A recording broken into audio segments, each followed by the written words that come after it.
Je vous invite à écouter très attentivement cette histoire car elle est très récurrente dans nos différentes communautés. Nous rencontrons une femme ou un homme que nous souhaiterons marier, mais nos différents pasteurs s'opposent ou bien nos parents s'opposent sous prétexte que ce dernier ne vient pas de la même communauté que nous. Que doit-on faire? Écoutons attentivement cette vidéo afin de gagner en maturité. Que Dieu nous bénisse. Ok. C'est Donc compris. faites l'effort de parler plus fort. On va faire un petit exercice. Vous allez respirer à fond. C'est bon? Oui. Allez-y. D'abord, j'étais avec mon petit ami et je veux signifier que je suis chrétienne. Et mon ami aussi, il est bien aussi chrétien, mais on n'est pas de la même communauté. Et lorsque lui et moi on se fréquentait, je lui ai dit que j'allais le présenter à mon père. Et c'est comme ça que je l'ai envoyé à mon père. J'ai fait les présentations. Mon père m'a dit, c'est bien beau, mais il n'est pas de ta communauté. Je lui ai dit, mais pourquoi? Du moment qu'il est chrétien, là, c'est déjà bon. Il m'a dit non, que ton mari doit être dans la même communauté que toi. Et vraiment, ça m'a fait mal. Mon chéri aussi, il n'a pas aimé. Vraiment, il n'était pas content. Et il est rentré chez lui. J'ai eu mal, j'ai insisté. Ah papa, c'est lui que j'aime. Je ne peux pas prendre une autre personne. Je suis avec lui depuis longtemps et j'ai décidé de te le présenter. Tu me fais ça. Il m'a dit non. Ton mari doit être dans la même communauté que toi. Je dis, ah papa, j'ai essayé de négocier avec lui, parler et tout, mais il n'a pas voulu. Et par respect pour lui, j'ai accepté ses conditions. Et c'est comme ça qu'il m'a présenté le fils du pasteur. Et vraiment, je n'aimais pas ce monsieur-là. Mais il m'a dit... Alors si je comprends bien, vous êtes en train de nous dire que vous étiez en cheminement avec Oui, un frère que vous aimez, oui, mais votre père n'a pas souhaité que vous soyez avec ce dernier c'est bien ça. parce que vous n'étiez pas de la même église que ce dernier. Oui, Et donc il vous a fait une présentation, il vous a présenté à quelqu'un d'autre qui est le fils du pasteur de la communauté où on était. le fils du pasteur de la communauté où vous êtes. Oui, oui. Vous priez dans la même église que votre père? Oui, oui. D'accord. Il est diacre même dans la communauté. Ok. Donc c'est comme ça, il m'a présenté le fils du pasteur. Vraiment, il n'aimait pas ce monsieur, mais mon père me disait, non, vas-y, mollo avec lui, va un peu, un peu. Avec le temps, l'amour va naître. Je dis, ah papa, comme tu sais qui j'aime, il dit, ma fille, un peu, ça va aller. Et bon, c'est mon papa, j'ai décidé d'accepter puisque ma mère n'est plus. Et quelles sont les raisons qu'il avançait pour que vous puissiez forcément marier quelqu'un de la même communauté que vous? Bon, il a dit que si il acceptait mon autre ami là, et que moi je me mariais avec lui, que je partais dans sa communauté, ça n'allait pas être intéressant parce que moi depuis petit je suis dans cette communauté, j'ai reçu l'enseignement et avant encore l'enseignement d'une autre communauté, ça colle pas. Donc il m'a dit qu'il ne voulait pas de ça. C'est ce côté-là même qui a fait Donc qu'il a c'était un refusé. souci en fait par rapport à l'enseignement que En vous allez l'enseignement, recevoir. voilà, des différentes Parce communautés. qu'en fait, il avait peur qu'en allant dans une autre communauté, Oui, oui. vous receviez des enseignements qui soient différents C'est ça, monsieur. par rapport à ce que vous avez reçu. Donc c'est comme ça, moi et l'autre, le fils du pasteur, on a commencé à cheminer, Essayez de parler plus fort, s'il vous plaît. Moi et le fils du pasteur, on a commencé à cheminer et tout. J'ai dit à mon père que, ah papa, l'amour, vraiment, je ne ressens rien pour ce dernier-là. Il faudrait qu'on soit réaliste. Il dit non, avec le temps, l'amour va venir. Et on a commencé à cheminer et tout. Et on a fini par se marier. Après le mariage, en notre lune de miel, tu constates que mon mari, il dort. J'ai dit, mais chérie, c'est notre lune de miel, mais qu'est-ce qu'il y a? Il me dit qu'il est fatigué. Donc là, tout de suite, je l'ai compris. Parce que je me dis, bon, c'est la fatigue, on a beaucoup tourné, tout ça. Moi, j'ai dit, j'ai compris. Et tout. Après ça, étant à la maison, dans le foyer, au bout d'une semaine, je constate que mon mari ne me touche pas. Mais je ne comprends pas. Je dis, mais, ah bébé, mais depuis on est mariés, à notre lune de miel, là, tu m'as expliqué, j'ai compris, mais on va maintenant dans un mois, mais Parlez qu'est-ce qu'il plus y a? fort, s'il vous plaît. Je lui ai dit, mais chérie, depuis qu'on s'est mariés, là, on va maintenant dans un mois. Je ne me touche pas, qu'est-ce qu'il y a? Il dit, non, je suis fatiguée, le boulot, vraiment, je suis submergée, donne-moi du temps. Et en tant qu'une bonne femme et chrétienne, j'ai compris cela, mais je voyais que ça persistait. Et j'ai décidé d'aller en parler à mon père. Et quand j'ai fait recours à mon père, je lui ai dit, ah papa, vraiment, le foyer où tu m'as envoyé là, ça ne va pas. Hein. Mon père me dit, il se met à rire que lui là, il est puceau. faut le laisser comme ça. Il ne connaît pas femme. Donc vas-y, mollo avec lui. J'ai dit, ah papa, ça là, moi je ne peux pas dire. Il dit, ma fille, calme-toi. Ça va aller, il faut faire un peu. J'ai dit, ok. Je retourne dans le foyer et les mêmes trucs se répètent. Et 6 mois après, j'ai trouvé ça bizarre. J'ai dit, mais chérie, ce qui ne va pas, il faudrait qu'on aille à l'hôpital pour voir, pour en savoir plus. Qu'est-ce qui ne va pas à ton niveau? Et lorsque j'ai évoqué ce propos-là, il m'a battu. Il me frappait. Il marche dans mon ventre.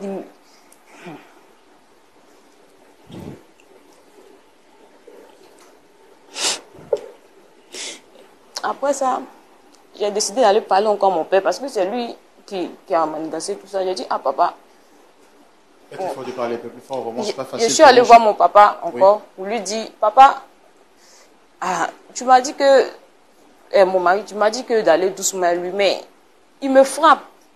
Vraiment, il est violent envers moi. Et en plus, il est puceau. Mon père dit, il faut te calmer. J'ai dit, mais papa, depuis, ça fait 6 mois maintenant, il ne m'a pas encore touché depuis que nous sommes mariés. Mon père dit, non, il faut laisser ça, ça va aller. J'ai dit, non, maintenant je lui dis d'aller à l'hôpital. Il me dit, il me frappe, il s'énerve et tout. Donc moi, je ne comprends pas. Est-ce qu'en dehors de votre père, vous avez essayé de parler de cela à quelqu'un d'autre? Non. C'est à mon père seulement que je parlais, puisque c'est lui qui m'a mis en contact avec ce dernier-là. Donc, pour le moment, je n'ai pas encore dit à quelqu'un d'autre, à part mon père. Et aujourd'hui, sur ce plateau, j'en parle tout le temps à mon père. Il me dit, il faut te calmer, calme-toi, on va prier. Nous sommes chrétiens. Que tout ça là. Et il m'a dit de ne pas sortir l'affaire. Parce que ça peut mettre l'image du pasteur. Ça peut salir l'image du pasteur et lui aussi qui est diacre dans la communauté. Donc il m'a dit vraiment de ne pas sortir d'histoire. Mais j'en avais marre. Je ne savais pas à qui parler. Il m'a dit de ne pas en parler à quelqu'un. C'est à lui ce que je parlais. Et lui aussi, il ne trouvait pas des solutions. C'est pour ça aujourd'hui, là, j'ai décidé de venir parler sur ce plateau, vraiment, de m'aider avec mon père. Parce que je souffre. Ce foyer-là, je veux sortir de ce foyer-là. Je vis l'enfer. Ça ne va pas. Alors, vous avez dit au début de votre échange que vous êtes chrétienne. Oui. Est-ce que quand votre père était en train de vous forcer à entrer dans ce mariage, est-ce que vous avez essayé de faire écho à d'autres personnes pour lui faire savoir que vous ne voulez pas entrer dans ce mariage? Non. Ma maman a décidé lorsque j'étais toute jeune. Donc, c'est avec mon père que j'ai grandi. Donc, j'ai pas compris. Je dis que j'ai perdu ma mère lorsque j'étais toute jeune. Donc, c'est avec mon père que je faisais tout, pratiquement tout. Donc, je n'ai pas en parlé à quelqu'un d'autre. Et vous avez accepté ce mariage malgré vous pour faire plaisir à votre père? Oui. J'ai accepté parce que j'ai vraiment du grand respect pour mon père. J'ai accepté pour ça. Et aujourd'hui, qu'est-ce que vous souhaitez que nous on fasse pour vous? Parce que là, vous êtes déjà marié, vous venez sur un plateau pour nous dire que vous n'êtes pas heureuse. Qu'est-ce que vous souhaitez exactement? Bon, j'aimerais que vous m'aidiez à parler à mon père pour qu'il puisse me comprendre, pour qu'il sache que vraiment je souffre dans ce foyer-là. Vraiment, ça ne va pas. Les gens, même au quartier, en parlent.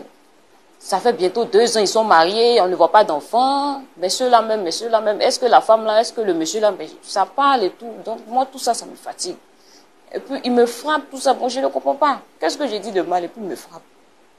Enfin, je veux dire, qu'est-ce qui le motive à vous frapper?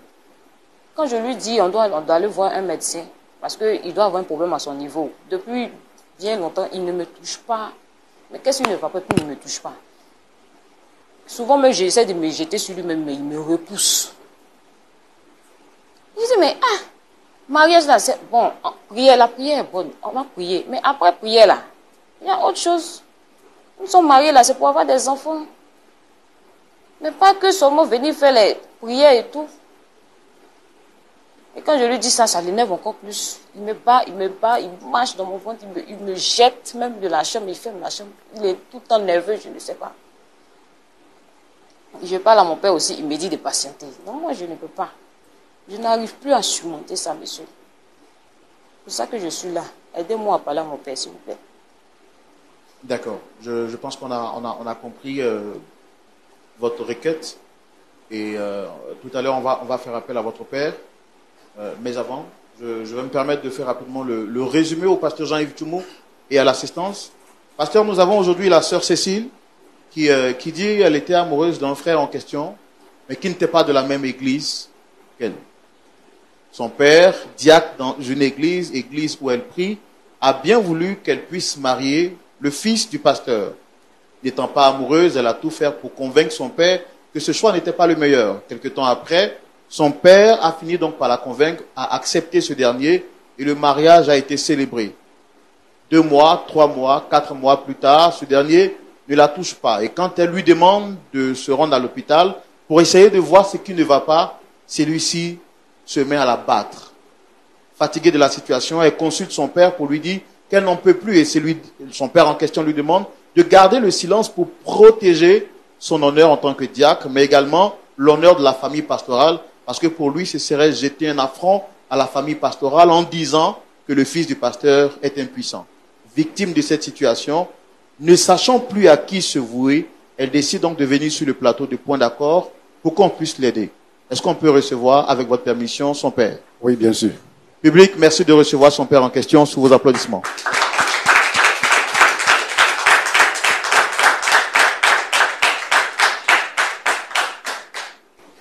Shalom à vous, Shalom. monsieur Nemen, c'est ça? Monsieur Nemen. Monsieur Nemen. Oui. Installez-vous.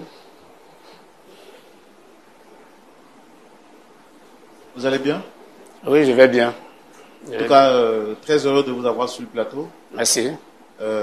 Merci également d'avoir répondu à notre invitation. Merci. Je sais que vous étiez vraiment occupé. Très Vous occupé. avez fait quand même cet effort sur vous-même. Oui. Alors, je suis le frère Roland, présentateur de l'émission Point d'accord. En face, vous avez le pasteur Jean-Yves Tumo et des frères et sœurs dans la foi. Oui. Je rappelle, vous êtes monsieur Nemen, Monsieur Nemen. et vous êtes Diacre. Vous êtes diacre au sein de votre assemblée. Oui. Vous avez été sollicité sur le plateau par cette dame juste en face de nous.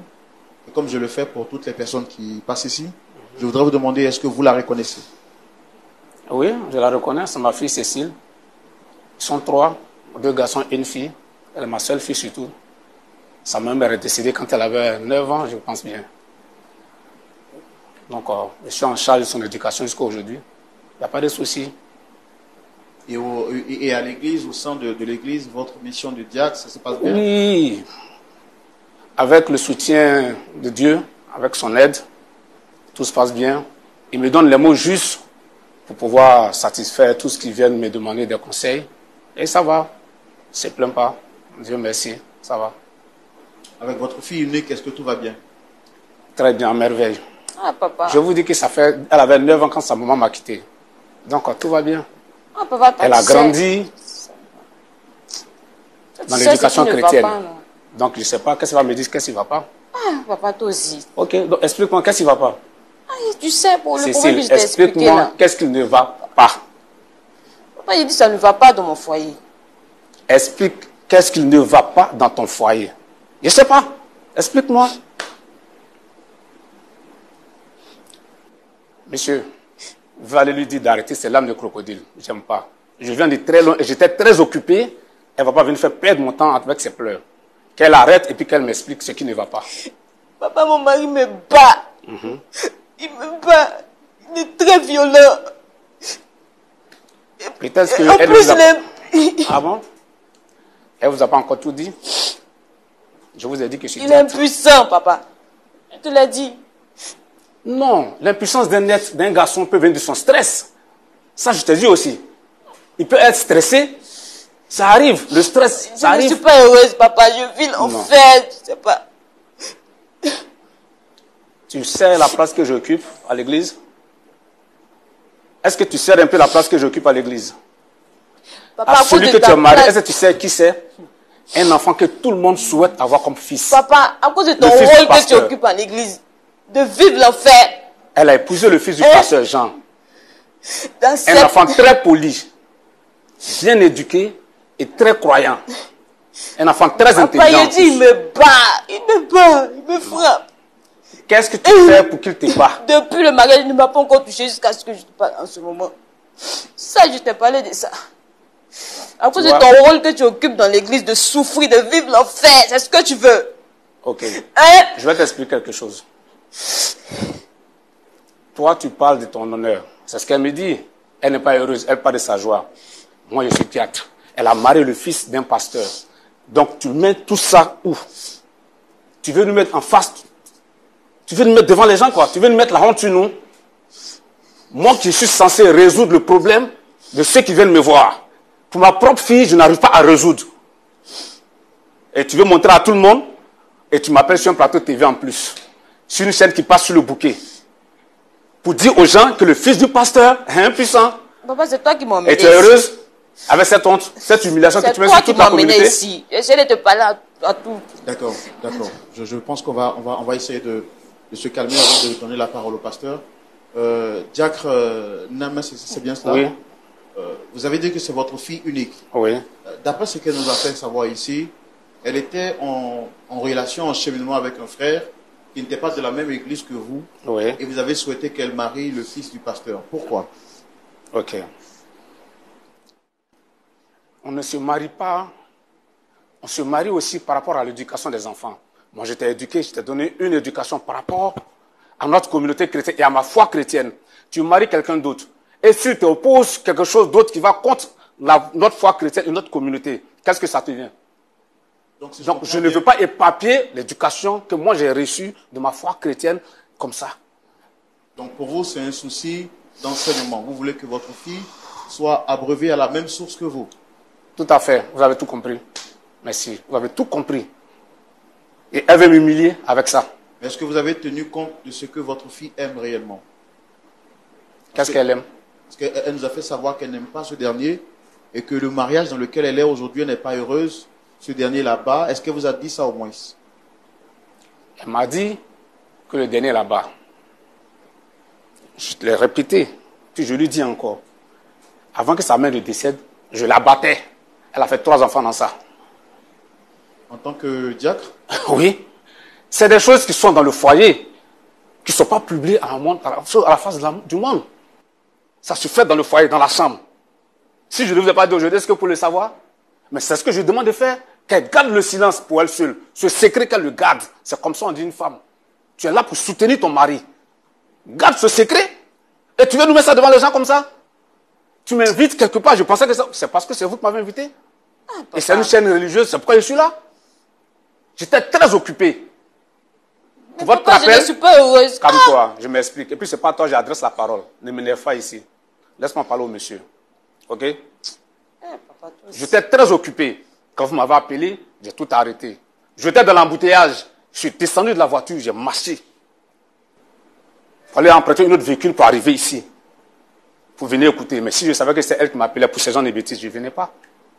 Parce que ça, c'est la pire des hontes en face de la communauté. Ça, c'est la pire des hontes. Donc pour vous, votre honneur vaut mieux que le bonheur de votre fille? Ce n'est pas une affaire de mon bonheur vaut mieux que... Non, ce n'est pas une affaire comme ça. Je suis diacre. Dès que vous ne vous rappelez pas, je vous rappelle. J'ai des valeurs à protéger. Moi, quand je donnais ma fille au fils du pasteur, je ne savais pas qu'il était impuissant. Si tu rentres dans le foyer et que tu découvres qu'il est impuissant, je t'ai tout expliqué. Cherche les remèdes. Il y a des remèdes. Il n'est pas né impuissant. Soit c'est le stress. Si tu ne peux pas faire avec le stress, mais va voir des gens, vont le soigner. Il y a des médicaments traditionnels. Elle dit quand elle lui parle de ça, c'est là que survient la Non, violence de ce monsieur, je dernier. vous arrête. Ça dépend de la façon. Quand tu veux soigner quelqu'un, ça dépend de la façon tu dis. Ça dépend de la façon tu veux le soigner. Je suis impuissant. D'abord, je suis frustré. Parce que si tu es quelqu'un qui est impuissant, il est frustré. Je suis frustré. Je suis assis, tu viens me dire, chérie, allons être soigné. Non, c'est pas comme ça. Non, c'est pas comme ça, j'ai fait. Voilà. Donc, trouve le mot juste. Trouve le mot juste pour l'amener à se faire confiance et à oublier cette frustration. Et puis, c'est pour allez-y. D'accord. La dernière question que je voudrais vous poser, vous, en tant que père qui connaissez les méthodes pour parler à une personne frustrée, est-ce que vous avez essayé de parler en tant que diacre, vu que vous êtes de la même assemblée? Est-ce que vous avez essayé de parler à votre leader en tant que pasteur, mais aussi est-ce que vous avez essayé de parler à son mari, qui est désormais votre gendre? D'abord, je n'ai même pas parlé à son papa. Parce que pour moi, le fils du pasteur est aussi mon fils. À mon niveau, je dois le régler. J'ai appelé le petit, il est venu me voir, je l'ai expliqué. Je lui ai dit, voici ce qui se passe.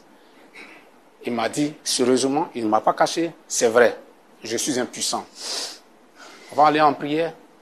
C'est ce que quand j'ai fini de causer avec lui, j'ai appelé ma fille. On va mettre ça en prière.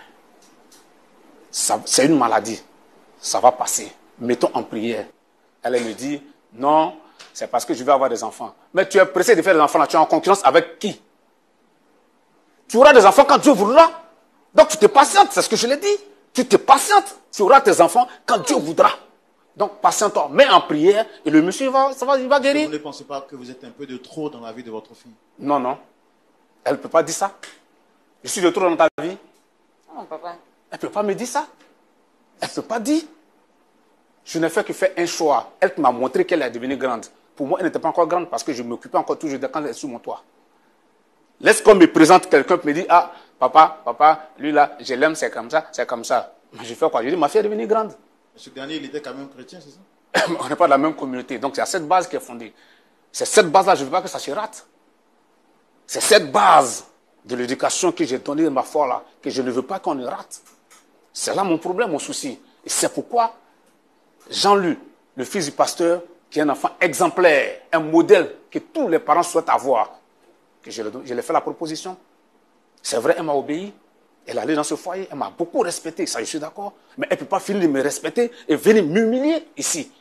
Humilier la communauté ici. C'est pas normal. Ça, c'est pas normal. Depuis qu'elle est née, elle ne l'a jamais fait. Elle m'a toujours respecté, elle m'a toujours obéi. Ça, je l'en lui reconnais ça. D'accord. Mais m'humilier comme ça, c'est pas possible. D'accord. Bon, en tout cas, moi j'ai compris votre version. On a aussi entendu votre fille. Il est important pour nous de savoir qu'est-ce que pense notre pasteur. Mais avant, je pense que nous allons également prendre d'autres avis. L'avis du pasteur Guy Vance. Pasteur, qu'est-ce que vous pensez de cette situation? Cette situation, pour commencer, me cause beaucoup de peine. J'aurais beaucoup de choses à dire sur une situation comme celle-ci. Je tiens d'abord à féliciter monsieur qui semble avoir des principes qu'il cherche à préserver. Et vous avez dit tout à l'heure que vous cherchez à préserver certaines valeurs. Tout à fait. Dans la Bible, il y a plusieurs valeurs qui sont prônées. Il y a une valeur qui est supérieure à toutes les autres valeurs. Et c'est la valeur de l'amour. C'est cette valeur-là qui explique que Christ est venu et qu'il a donné sa vie sur la croix pour nous. Et cette valeur-là, elle est également exprimée par Dieu qui se présente à nous comme un père. Un père qui prend soin de ses enfants. Un père qui protège ses enfants. Et cette valeur-là, Dieu attend des maris qui l'expriment également vers leur épouse. D'où cette parole dans Éphésiens de l'apôtre Paul qui dit « Marie, aimez vos femmes comme Christ a aimé l'Église ». Et je dis ça pour dire ceci. Le mariage n'est jamais censé être une prison ni une salle de torture. Aucune femme ne devrait, dans un mariage, craindre pour sa santé, pour son intégrité, pour sa vie. Et lorsque le mari devient un danger pour la femme, il faut faire quelque chose. Ça, c'est le cœur de Dieu. Et je crois que vous êtes un homme qui avait de la foi, qui valorisait la parole de Dieu, qui valorisait aussi les valeurs chrétiennes. Et la valeur chrétienne que Christ exprimerait s'il était là physiquement, je crois que ce qu'il dirait, c'est que la réputation d'une personne ne vaut pas plus que la santé, la sécurité d'une brebis que Dieu a confiée à un homme. Ici, votre fille, vous l'avez confiée à un homme. Et cet homme-là, au lieu d'en prendre soin, l'a fait souffrir. Quelque chose doit être fait. Et on veut croire que ça existe. Une situation comme celle-là existe dans plusieurs communautés. Et si elle perdure dans plusieurs communautés, c'est parce que l'Église la permet. Et ça, c'est une honte pour l'Église. Jamais une femme ne devrait se trouver dans une situation où son mari la bat, la frappe et la déshonore de cette façon-là. Ça, ce n'est pas chrétien. Et il faut qu'on dise ces choses-là, il faut qu'on les dénonce. Ça ne veut pas dire que la situation est simple. Peut-être qu'il va falloir discuter, trouver des solutions ensemble avec l'équipe pastorale, avec le mari, avec vous-même et avec votre fille. Mais il faut trouver une solution parce que demeurer dans le statu quo, ça n'en est pas une. Non seulement ça n'en est pas une, mais ces situations-là nous font paraître aux yeux du monde comme des gens qui font n'importe quoi au nom de Dieu. Il faut que ça cesse. Merci beaucoup, Pasteur Guivin. Je voudrais également avoir l'avis de Pasteur Nadine. Oui, ce que je rajouterais, moi, par rapport à cela, c'est une situation vraiment qui est vraiment triste. Je le vois aussi dans votre cœur en tant que papa et je le vois aussi dans le cœur de la sœur ici présente. Moi, ce que je vous proposerais tout simplement, il faut rencontrer le jeune homme, il faut rencontrer votre gendre. Parce que votre fille a vraiment bien dit qu'elle essaie de lui parler, elle essaie de communiquer avec lui, mais lui, il n'entend pas. Et dans telle situation, la parole de Dieu, elle nous dit aussi que lorsqu'on a un problème avec quelqu'un, ben, tu vas voir la personne. Et si ça ne marche pas, ben, tu emmènes quelqu'un avec toi. Et si ça ne marche pas, tu emmènes quelqu'un d'autre avec toi. Et quelquefois, dans le mariage, on se le montrera pas. De temps en temps, on essaie de communiquer quelque chose à notre conjoint, à notre conjointe, puis la personne ne l'entend pas, elle ne comprend pas. Et c'est la raison pour laquelle on fait venir une tierce personne. Alors, je sais que vous avez déjà dit que vous avez parlé au jeune homme et tout ça, mais l'importance dans une situation de conflit, c'est qu'il n'y en a pas un qui a raison, c'est qu'il y a un point d'accord qui se retrouve entre les deux. Ça ne peut pas juste un tout seul. Alors, elle souffre, mais je sais que lui aussi, son conjoint souffre. Alors, quelle solution pouvons-nous trouver ensemble? Alors, c'est vraiment ça qui est important. Si c'est aller voir un médecin, mais c'est aller voir un médecin. Elle désire avoir un enfant, elle désire avoir des relations sexuelles. Il y a des moyens qui puissent être capables, sans notamment peut-être pas avoir un bébé s'il est impuissant, tout ça, mais médicalement, on peut trouver une solution. Mais le problème, c'est que quel que soit ce qu'elle dit, son conjoint ne l'écoute pas et il répond par la violence. Alors, c'est la raison pour laquelle elle a tout fait, en fin de compte. Alors maintenant, elle a juste besoin d'un support et c'est la raison pour laquelle qu'elle vous a tendu la main pour dire, papa, est-ce que tu peux m'aider? C'est pas qu'elle veut divorcer avec lui, c'est pas qu'elle veut le laisser. Elle essaie de communiquer quelque chose et la communication ne se rend pas. Alors vraiment, moi, la solution, bien, une aide, que ce que je pourrais vous proposer, c'est essayer de trouver avec les pasteurs, avec les anciens, comment on pourrait entretenir, aider ce couple-là pour que le mariage ne se brise pas. Merci beaucoup, pasteur Nadine. Merci également, pasteur Givens. Vos avis nous ont énormément fait du bien. Nous allons à présent écouter l'avis de notre pasteur consultant, le pasteur Jean-Yves Tchouk. Merci, Roland. Jack Neblin. Oui. Après le décès de ta femme, tu t'es remarié. Non, j'ai pas pu. Pourquoi? Oui, parce que c'est une femme avec beaucoup de vertus. Je ne saurais retrouver son égal. Donc, je n'ai pas pu me marier. J'ai préféré me consacrer à mes enfants. D'accord. D'accord. Mais pourquoi est-ce que tu battais ta femme? Qu'est-ce qui a tué ta femme? Non, elle est morte d'une maladie. Ce n'est pas de me frapper qu'en fait, tu l'as tuée. Est-ce que ce n'est pas parce que tu la battais qu'elle est morte? Non, non. Elle était malade. Elle avait quelle maladie? Bon, vous voyez, quand je vais rentrer dans l'histoire de ma femme, ça me donne un pincement au cœur. D'accord. Donc, je souhaiterais que vous allez directement à la question que de me faire rentrer dans l'histoire de ma femme. D'accord. Merci beaucoup. Sans tout vous offenser, un pasteur. Je ne suis pas offensé. Merci beaucoup, pasteur. Est-ce que quand on bat une femme, je demande deux choses. Premièrement, battre une femme, est-ce que c'est mentionné dans la Bible? Est-ce que la Bible autorise qu'on frappe la femme, qu'on frappe son épouse, qu'on la violente? Je pose la question au diacre. Pasteur, nulle part dans la Bible il est mentionné de battre sa femme. D'accord. C'est un vice en moi. C'est mon moi. D'accord. Je me reconnais comme ça. Merci beaucoup. Ok. Moi, je veux dire d'abord que frapper son épouse, même si on n'est pas chrétien, c'est une mauvaise chose. Il y a beaucoup de personnes qui condamnent ça. Et en le faisant, c'est une mauvaise chose. En tant que diacre, tu n'as pas le droit de faire ça.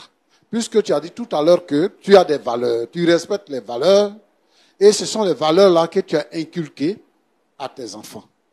Et je constate que la valeur de la violence ne fait pas partie de tes valeurs. Et ça, c'est une mauvaise chose. Tu n'es pas un exemple. Alors, si on ne fait pas ce qui est dans la Bible, ça veut dire qu'on désobéit. Or, la désobéissance égale péché contre Dieu. Donc, celui qui pêche ne verra pas le royaume des cieux. Alors que tu es diacre. Dis-moi, est-ce que ta position de diaconat est une position qui te permet automatiquement d'aller au ciel? Non, Mais je Non. suis un modèle. Étant que diacre, ça veut dire que je suis un modèle à l'église. D'accord. Je veux dire que déjà, tu n'es pas un modèle. Parce que tu as battu ta femme et maintenant tu autorises ton gendre à battre ta fille. Non, non. Il me semble qu'on ne s'est pas compris. De ma position de diacre, normalement, je suis un modèle à l'église. Aujourd'hui, je l'ai dit aux yeux du monde entier que je battais ma femme, c'est parce qu'elle est venue nous étaler. Sinon, ma femme l'a couvrie, elle ne l'a jamais dit à quelqu'un. Même ses propres parents n'ont jamais su. C'est la colère qui m'a fait dire aujourd'hui ce qu'elle ressent là, que c'est la même chose que sa maman ressentait. Ça ne veut pas dire que c'est la même colère qu'elle doit supporter. D'accord. Voilà. Est-ce que je veux une autre réponse avant de dire ce que je pense. Est-ce que, à part votre communauté chrétienne, la communauté dans laquelle vous êtes, est-ce que à part cette communauté-là, il n'y a aucune autre communauté chrétienne qui a droit au ciel de gloire? C'est dans votre communauté seulement il faut être pour aller au ciel? Non. Pasteur, moi je ne porte pas de jugement à autre communauté, hein, mais moi j'ai des valeurs et que je vais les préserver. Donc ma fille se marie dans ma communauté, elle fait des enfants dans cette communauté et ses valeurs vont perdurer. Moi c'est comme ça que je vois ma chose. Maintenant les autres communautés, elles ont des valeurs. D'accord. Moi je ne veux pas contre leur communauté. Je veux dire ceci. Je veux dire ceci. L'Église du Seigneur est universelle et elle est invisible. La foi chrétienne est basée sur les règles bibliques. Celui qui obéit à ce qui est écrit dans la Bible, Jésus dit que celui qui n'est pas contre moi est avec moi. Donc, il faut examiner. Si ta fille vient te présenter quelqu'un, il faut essayer de savoir quel est le fondement biblique, quelle est la doctrine de cette assemblée sœur avant de prendre une décision. Mais, selon ce que tu dis, c'est que ce n'est pas ta communauté, donc c'est fini, elle n'a pas le droit de se marier là-bas. Merci pour cela. Mais je vais dire encore ceci. Ta fille est allée se marier au fils du pasteur. Le fils du pasteur, qui est un exemple, un enfant obéissant, comme tu l'as dit, un enfant soumis, un enfant qui adore Dieu. Ce fils de pasteur, il bat ta fille. Et quelle est la raison? C'est qu'ils se sont mariés, mais il n'a pas de rapport sexuel avec ta fille depuis 6 mois. Et toi, le père, ça ne t'inquiète pas. Mais je veux dire ici, aujourd'hui, que le pasteur, c'est un homme. Le fils du pasteur, c'est un homme. Le diacre, c'est un homme. L'ancien, c'est un homme. Nous sommes des hommes. Nous ne sommes pas des extraterrestres. Donc, nous avons les mêmes problèmes que tout le monde. Et l'humilité doit nous habiter. Dans ce contexte-là, lorsqu'il y a quelque chose qui dévie, il faudrait que nous puissions réparer cette chose-là qui dévie. Elle est jeune. Si elle commet adultère demain, on va dire que c'est une femme adultérienne. Mais on ne se marie pas pour l'honneur. On se marie pour être heureux. Elle est allée dans un foyer où le jeune homme est impuissant. Roland. Oui, pasteur. Le problème de l'impuissance aujourd'hui est un gros problème pour nos sociétés. Les enfants, ils sont petits, ils boivent des incitants, ils se droguent pour avoir des rapports sexuels. Et arrivé à un certain moment donné, ils ne peuvent plus faire quelque chose. C'est pour ça qu'aujourd'hui, les femmes sont obligées de sortir pour avoir des rapports sexuels avec d'autres personnes. Pour avoir des rapports sexuels avec d'autres personnes. Moi, je voudrais inviter les jeunes d'avoir une culture et de pouvoir avoir des rapports sexuels sains. Parce que rapport sexuel là, c'est ça qui fait la vie. Si le jeune homme là, il avait déjà des rapports sexuels et puis après un certain moment donné, il avait des problèmes, on pouvait parler de allons à l'hôpital. Mais même quand sa femme lui dit va à l'hôpital, son beau-père dit que c'est un problème de stress. Depuis qu'il est rentré dans le foyer là, le stress l'a quitté où? Avant de venir se marier, le stress était où? Première nuit, tu n'as rien fait. Jusqu'à 6 mois. C'est quel stress? C'est parce que tu fais rien que la fille te dit, ah, il faut aller à l'hôpital. Et ça, c'est pas mal parler à quelqu'un. C'est pas mal parler à quelqu'un. Parce que les gens sont égoïstes. Voyez, il y a combien de femmes ici, les femmes qui sont dans le foyer, qui me suivent, il y a combien de femmes qui sont satisfaites après les rapports sexuels dans leur foyer? Il y a combien de femmes?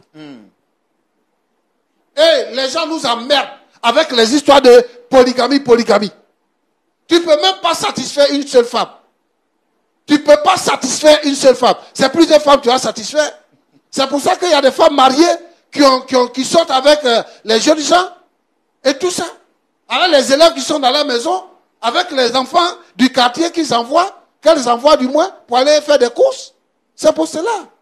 Il faut que chaque homme se consacre à sa femme et qu'il apporte le bonheur qu'il faut à sa femme. Les gens qui font jalousie dehors là, c'est parce que tu n'arrives pas à satisfaire ta femme, qu'elle a les regards dehors et que toi tu fais jalousie. Si tu satisfais ta femme, tu finis avec ta femme, elle ne peut plus regarder dehors. Elle ne peut plus. Donc je voulais interpeller les gens. Mais les gens qui sont malades, que ce soit le stress, que ce soit quoi que ce soit, il faut se soigner. Il faut voir un médecin. Il faut voir un sexologue pour qu'on vous dise de quoi vous souffrez. Ce n'est pas la peine d'aller prendre des produits que vous ne maîtrisez pas, qui peuvent vous enfoncer. Donc ce que je veux dire, c'est que lui, comme le pasteur Givens le disait, il a mis sa fille dans une salle de torture. Il a mis sa fille dans une salle de torture. Elle a quel âge? Et puis elle ne peut pas avoir droit au rapport sexuel. Non. Il faut qu'il comprenne qu'avoir les rapports sexuels, c'est bon. C'est intéressant. Grave, elle est battue quand elle se plaint. Oui. Et quand elle se plaint de ça, on la bat. Et le père qui devait prendre sa défense, lui, il dit, non, il faut rester. Il faut rester. Il faut rester. C'est la vie que tu veux que ta fille ait là, ça. Il y a une chose que je veux dire. Le mariage, c'est d'abord les rapports sexuels. Quand Dieu a célébré le mariage entre Adam et Ève, la Bible nous dit que Dieu les bénit et il dit, soyez féconds, multipliez-vous. Multipliez-vous, c'est quoi? C'est ça, pasteur. Donc, c'est ça. Il faut que les rapports sexuels existent. Donc, il n'a qu'à prendre son gendre pour aller le soigner. Mais moi, je ne suis pas les pasteurs. Si je suis les pasteurs, qu'on le soigne et qu'il n'y a pas de solution, on va rompre le mariage. Parce que le mariage n'a pas été consommé. Donc, c'est ce que je veux dire. Je voudrais donc encourager tous les parents à ne pas obliger les enfants à aller dans un mariage que les enfants ne veulent pas. Il ne faut pas que les parents se radicalisent. L'église, là, c'est-à-dire que le Seigneur Jésus, il nous a sauvés, il nous a délivrés. La Bible dit qu'il nous a fait passer de la mort à la vie, des ténèbres à la lumière. Il nous a sauvés pour que nous soyons heureux, pour que nous puissions jouir de la vie. Donc, il ne faut pas que les parents se radicalisent. Moi, mon église est une bonne église, toi, ton église n'est pas une bonne église. C'est la doctrine de l'église qu'on regarde, et non pas la communauté. Et donc, si elle s'était mariée, elle serait heureuse aujourd'hui. Je voudrais donc que les parents comprennent que leurs enfants ont besoin d'être heureux. Et puis, quand un enfant a tel âge de se marier, c'est lui-même qui fait son choix. Que Dieu vous bénisse. Amen. Si Dieu nous fait la grâce de rencontrer l'homme ou la femme de notre vie, nous devons en prendre soin, nous devons la marier, car ce n'est pas une église qui va déterminer si nous devons la marier ou oui ou non.